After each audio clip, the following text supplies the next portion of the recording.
It was summer break, and my family, didn't go on any trip, unlike every break. I was just 8 years old and my younger sister was 3. We were playing along with other kids who lived in the same building as us, just on different floors. The building is not exactly an apartment building, it's more of a multi-storied house. The front gate is a bit further from there and the only entrance and exit of the building. So since we were downstairs and playing, anybody who would enter or exit the building would be visible to us, and we'd greet them because every tenant knows us and we know them, as well as their family members who might visit them. A new person visiting any tenant is rare but not impossible, and right adjacent to the big entrance gate is a small old-style window with grill, but it has a small opening at the bottom. We were all playing, but then I got tired and sat on one of the chairs placed on the porch area. And from there, the window thing was on my right side and I could see the gate clearly. I was just looking out when I noticed a man staring at the gate, and he was able to look at my sister and friends through that gate. It concerned me when I realized that he wasn't even trying to look away and was just staring at them blankly. I turned around from where I was sitting to signal my friend to move to the other side, away from his sight, but she didn't understand. Frustrated, I turned back and was about to stand up when my gaze fell on the guy and he was now staring at me. My body froze and I could feel fear creeping up on me. I couldn't move, I don't know why, but I stared back at him and suddenly he started smiling. And when I say smiling, I mean full-on grinning from ear to ear. And that scared the soul out of me, and I mustered some courage, got up and ran towards my friends. I didn't tell them anything and just asked them to go upstairs with me, which thankfully they did without questioning. I didn't tell anything about this to my parents because I thought that they would stop me from going downstairs to play. The next day, we came to play again, and I looked through the window just to make sure that he wasn't there. Fortunately, he wasn't, or so I thought. 15 minutes in and I spotted that guy again. He was, again, standing at the very spot and staring at us, at me. I tried to play it cool because my friends knew nothing about him, but I couldn't for long and we went back inside again. From what I remember, this happened for 3 to 4 days, and now my friends started complaining about how I didn't let them play and that they had to come back earlier than they were supposed to. On the 5th day, or 4th, I don't remember correctly, I made up my mind not to pay attention to him and just focus on playing. We were playing cricket that evening and I was batting. I hit the ball hard, causing it to go over the gate, which was a very normal thing, and as per the rule made by us, the one responsible must fetch the ball. My heart started beating because I could see his grin getting wider and creepier. He went towards the ball in the road and picked it up. He then held his hand out, gesturing me to come and take it. I was scared, but I had to go, so I did. As soon as I reached to take the ball from his hand, he bent close to my ear and his words are still ringing clearly in my ears to this day. "I'm a good man. Look at the window when you go inside. I'll leave something for you." That sent shivers down my spine and I ran with the speed of light. After we were done playing, I saw him sliding a piece of paper through the little opening. He then looked at me, grinned, and waved goodbye. I grabbed the paper and opened it. He had written his phone number and asked me to call him at 2 in the afternoon, knowing my parents would be asleep by that time. It was also written that if I didn't do it, my friends' lives would be in danger. As an 8-year-old, I didn't know any better, so I called him using my mother's phone. He picked up and I didn't have the courage to say anything, so I stayed silent, and he said, "You're a good girl, just like me. You should come stay with me. Come outside. I'm waiting to pick you up." Since I lived upstairs, I went to the balcony and he was actually standing near the gate, looking directly at me, waving and smiling. I couldn't contain it anymore, so I started crying and disconnected the call. I ran inside and bawled my eyes out in my room. Thankfully, my mother didn't wake up and I cried it all out. I didn't go out for the next few weeks and everybody kept asking me about it. I still didn't tell them. That guy stopped coming too, and I don't remember when he stopped coming, but he did and I was relieved. And eventually this experience just started fading and I grew up. Fast forward 10 years, I was 18 and my mother asked me to buy some snacks. I took my sister and went out, and the shop that I had to go to was at the end of the road, several houses away, so not too far. I was standing in a queue when I felt uncomfortable because the man behind me kept pushing me. Annoyed, I looked at him only to realize that it was the same man. My face went pale, and I could feel my heart throbbing in my throat.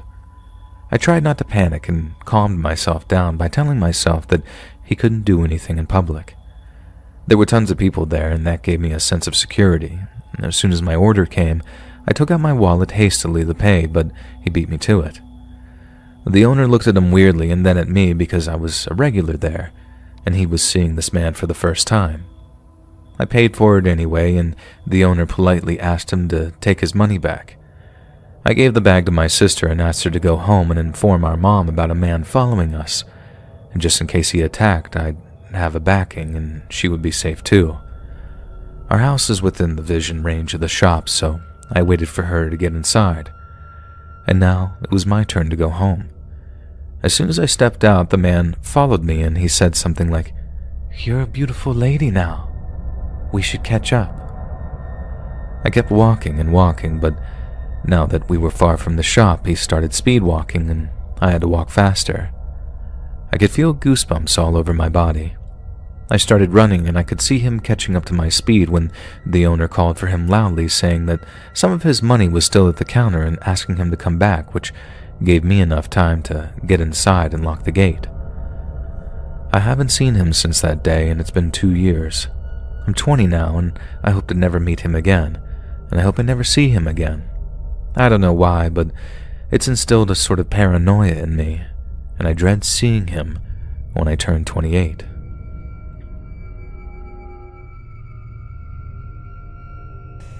Hey guys, thanks so much for all the support. If you haven't subscribed to the channel yet, please feel free to do so.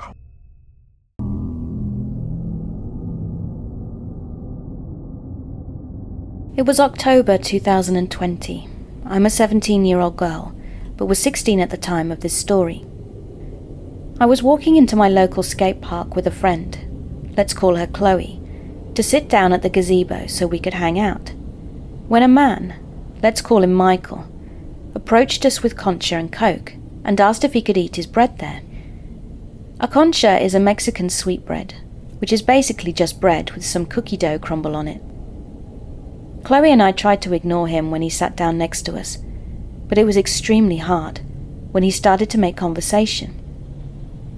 Michael offered Chloe and I cigarettes, and I declined, but Chloe accepted, which I was fairly irritated with her for, as that basically gave him an opening to start chatting to us.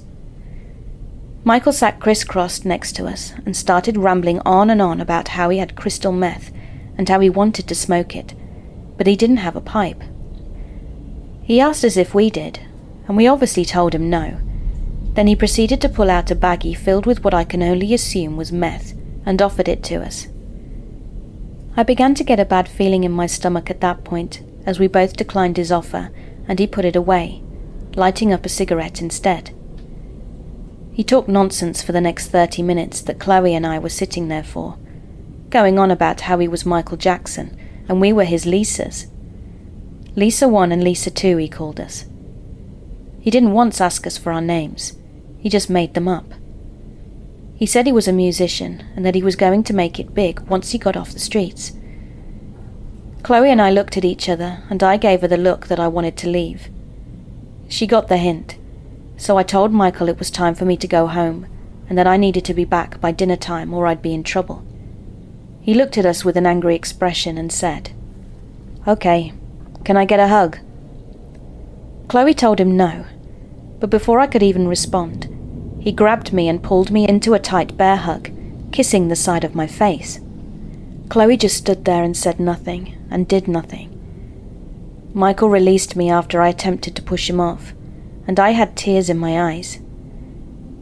Then I got up, and before I could even start walking, he grabbed my hand and asked if we wanted to hang out again.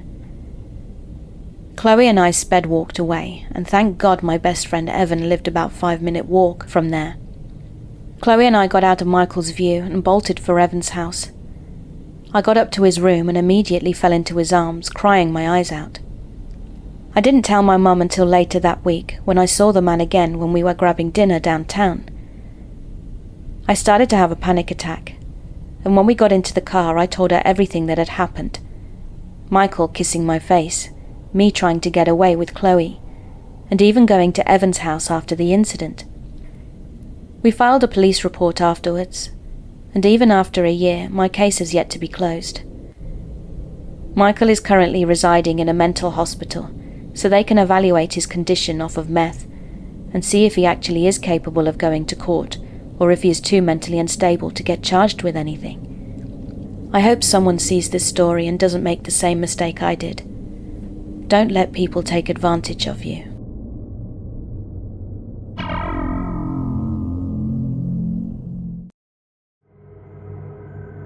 When I was 19, I was a Marine and had stupidly used my military perks to get a home loan and buy my first house. I moved a barracks room worth of stuff into this place that seemed to me like a palace. Of course, I went out and bought some bar stools, a futon to sleep on, until I got a bed and some used coffee tables for my TV.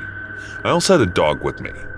I was unpacking my meager belongings in the living room and noticed the car had pulled in my driveway and blocked me in. I walked down, and there stood a man offering to sell me a home security system. The man was dressed in khaki and a polo with a name tag that I can't recall, and the car didn't have a logo on it. It should have been a red flag for me, but I figured that some people in the job didn't drive company vehicles. He gave me his card. I don't even remember the company he told me he was with, to be honest.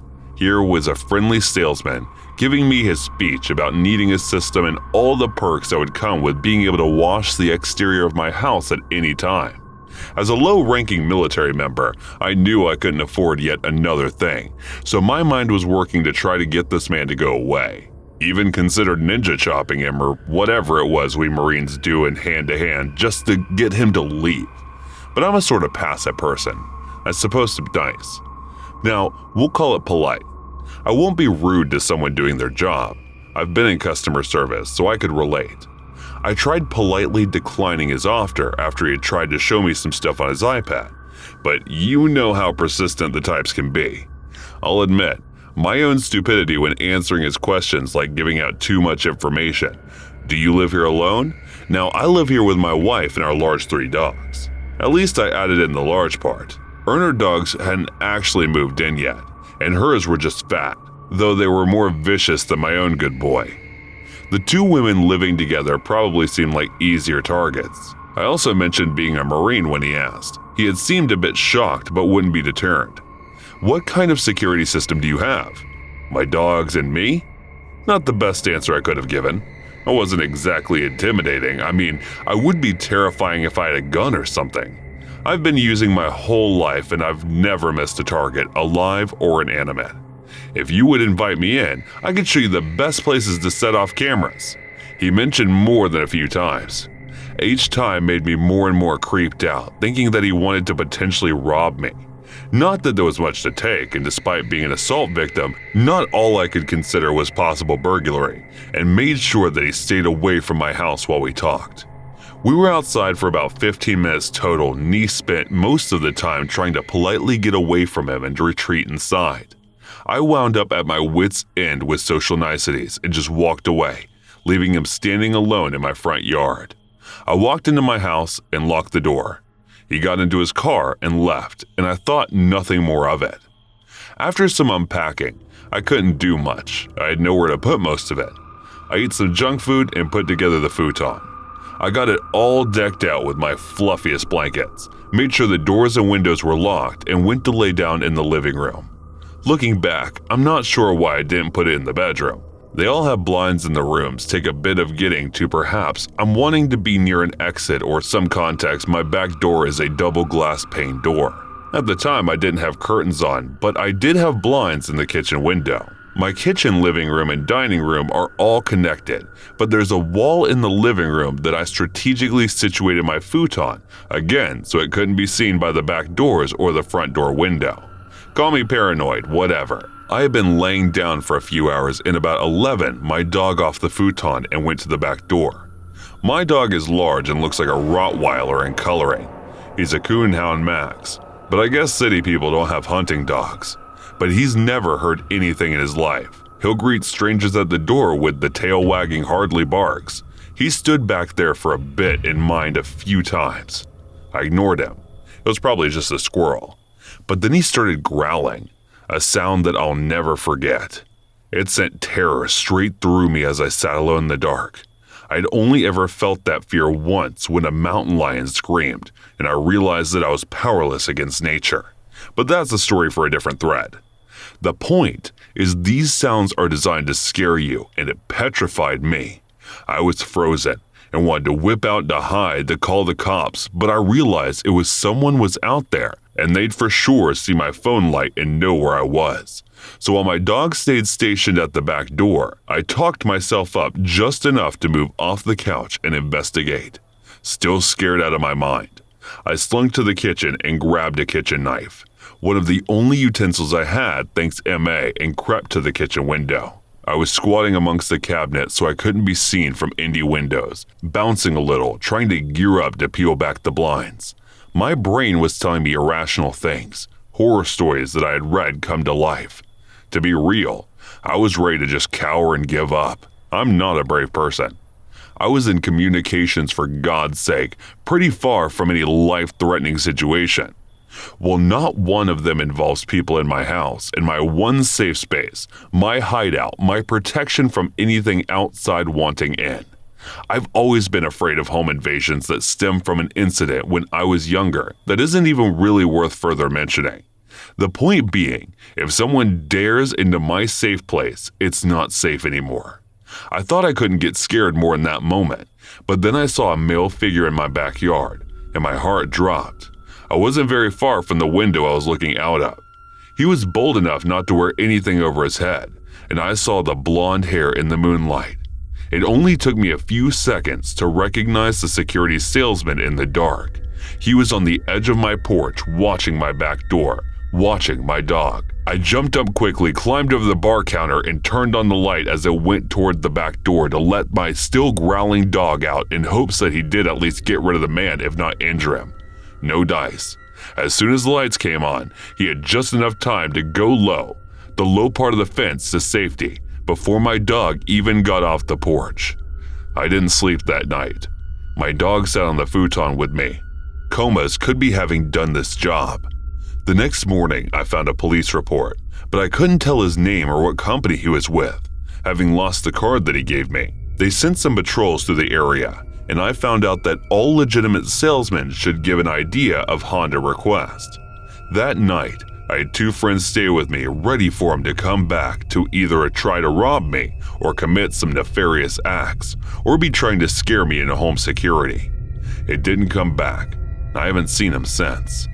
My dog hasn't growled like that since either, but I'm terrified for the next time that I hear it. It happened during the summer vacation when I was 11.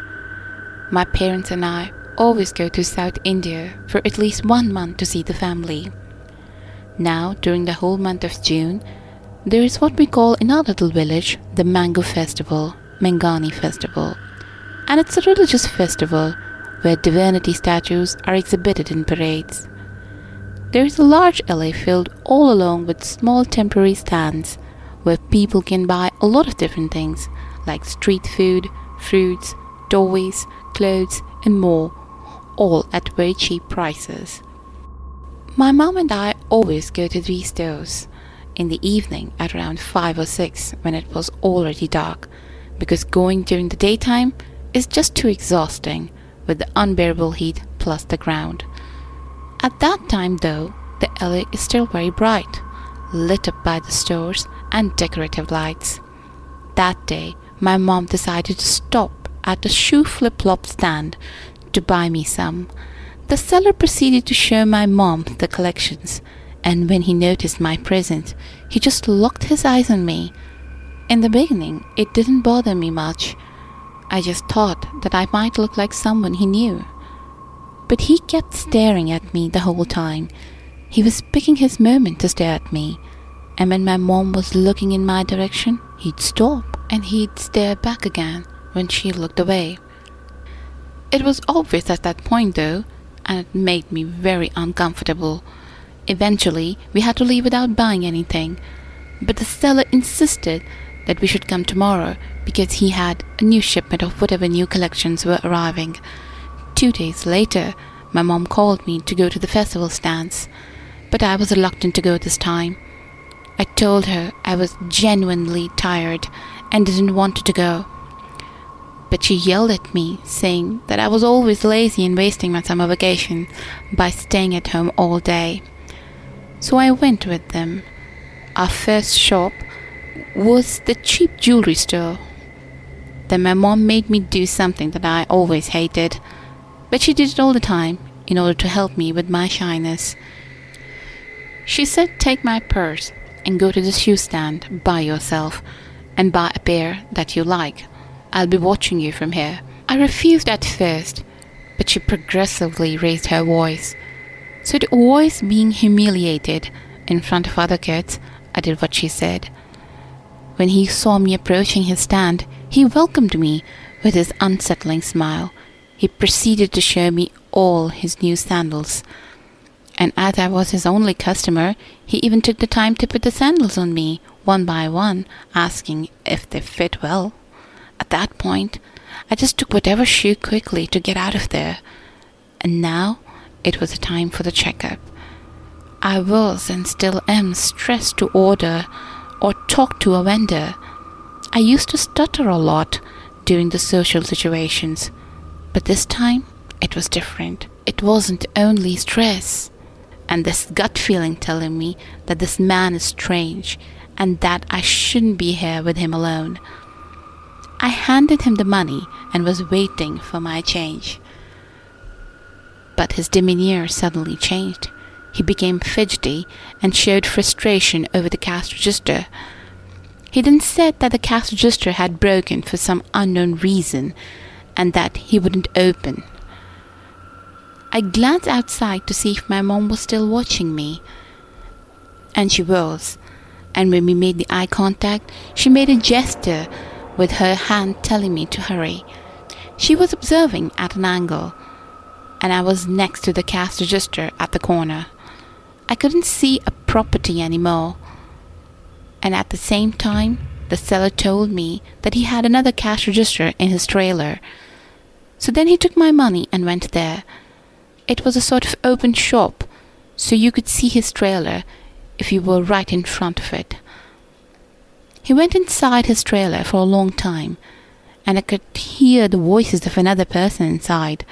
They were talking, but I couldn't understand exactly what they were saying. So for around 10 minutes, I was just standing there waiting awkwardly and peeking back at my mom occasionally to make her aware of my presence at the checkout. Then another client entered the shop and was looking at the merchandise. She asked me where the vendor was, and I told her he was in the trailer. At the sound of our conversation, the vendor peeked from the trailer window and said to the woman, "We aren't taking any more clients, ma'am. We were closing soon." The woman left soon after, but it seemed strange that he decided to close so suddenly and so early. It was only 6 p.m., and usually the shop is closed late between 8 or 9. I couldn't leave though, as I was still waiting to get my change back. Then the vendor picked me up from his trailer's window again and said that he'd finally managed to get my change. He then made a sign with his hand, as if to say, "Come here." I wasn't sure about what he wanted, so I said nothing and waited where I was awkward. After a moment he peeked again and said, "You can come now." I was confused. Why couldn't you just come outside and give me my change back? And why the hell he was taking so much time? I didn't say anything, but instead I peeked back outside to see my mom. And when she saw my concerned face, she finally decided to come and help me. I said to the seller, "Actually, I'm waiting for my mom." And when my mom entered the shop, the seller got out of his trailer almost immediately and handed my change back. He wasn't frustrated anymore, but smiling and very talkative, and even asked my mom if we were from here, to which she responded that we were from France and we were spending our summer vacation in our hometown. My mom and I went to other shops, but I could still see other clients coming to the shoe shop, even though he was going to close. By the time Mom had finished her shopping, it was 8 p.m., and we were on our way back home. I could still see the lights from his shop when we got closer. And I could even see he was using the same cashier that was supposed to be broken. At that age, I didn't realize how creepy this whole thing was. It just seemed odd and awkward. But years later, I finally realized that his gaze, his behavior, and his touches were all so wrong. And that night, I bet his intentions were even worse. Luckily, that night was the last time I ever saw him, and during the festival of the following year, I couldn't find his stand anymore, and his slot was occupied by a street food stand. So yeah, creepy shoe seller, let's never meet again, please.